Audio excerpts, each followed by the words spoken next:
Ni operesheni Jenga Choo ambayo imekuwa ikiendelea kwa majuma kadhaa, na leo makali yalilenga wakazi wa kata ya Kidhima. Watu 5 walitiwa mbaroni. Ni moja ya mbinu ambayo kaunti ya Meru inatumia ili kupunguza magonjwa yanayoletwa na uchafu. Huku haya yakijiri, waziri wa ugatuzi Anne Waiguru amepuuzilia mbali uwezekano wa serikali kuweza kuwafidia wakimbizi wa ndani kwa ndani walioathirika na ghasia za baada ya uchaguzi wa mwaka 2007-2008. Akizungumza baada ya kumtembelea gavana wa Nyandarua Daniel Waithaka, Waiguru alisema kuwa zaidi ya wakimbizi 600,000 wamepata makao.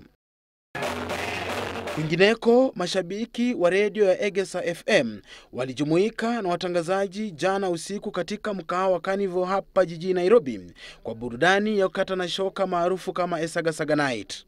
Ni usiku uliosheheni burudani tele, huku vyakula vya kiasili ya jamii ya Abagusi pamoja na nyimbo kutoka kwa wasanii watajika vikiwaburudisha wote waliofika.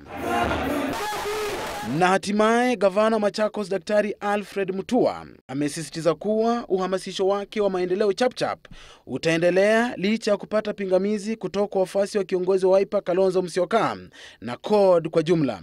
Mutua aliangua kilio kwa kile alichosema ni siasa isiyo na msingi wa maendeleo.